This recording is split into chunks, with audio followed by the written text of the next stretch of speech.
Ever sat down for just one video and suddenly hours have vanished? You blink, it's dark outside, and your homework's still untouched. That's the digital black hole. Apps and games are designed to keep you hooked. One notification leads to endless scrolling, and before you know it, you feel dazed, maybe even guilty. It's not about blaming technology. Tech connects us, helps us learn, and sparks creativity. The real challenge? Staying in control. Think of tech like candy. A little is fun, but too much leaves you drained and behind on real-life stuff. The goal is balance, using tech to help you, not control you. If you're always online, you miss out on real moments and responsibilities. So, how do you enjoy the treat without the stomachache? It starts with being aware of how easily time slips away online. Notice when you're zoning out or feeling tired after a binge.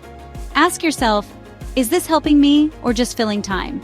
You can take charge, set limits, take breaks, and make sure tech fits your life, not the other way around.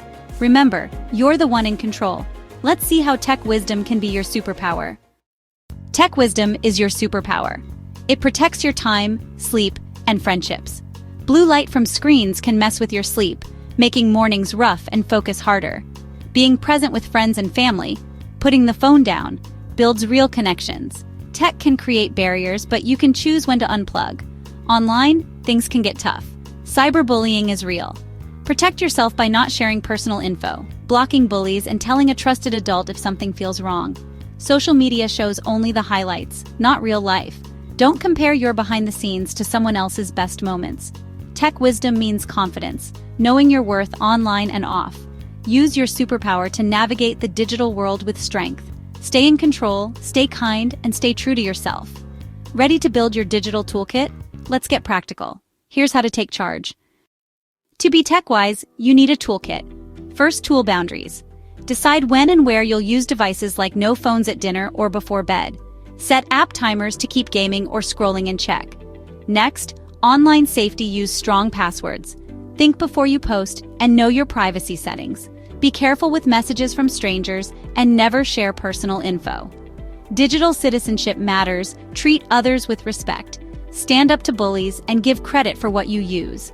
If you see bullying, report it or support the person being targeted. Learn to fact-check. Don't believe everything you see online. Pause, check other sources, and ask a trusted adult if you're unsure. With AI tools, use them to help you learn, but don't copy. Make the work your own. These skills put you in the driver's seat. You're building habits that protect you and help you thrive. Now, let's talk about balance. How do you make tech fit your life, not take it over?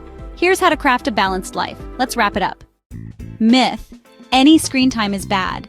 Truth: quality matters more than quantity. An hour creating art or connecting with friends is different from mindless scrolling.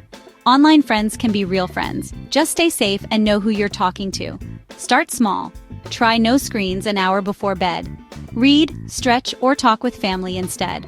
Turn off unnecessary notifications to avoid constant distractions. Make a list of offline activities you love. Sports, music, drawing, walking the dog. When you're bored, pick something from your list instead of reaching for your phone. Plan screen-free time with friends, bike rides, board games, or just hanging out. Technology is a tool. You decide how to use it. Set your own rules and make tech work for you. You have the power to build a balanced, happy life, online and off. Start with one small change today. You've got this. Thanks for watching. Now go live your best life.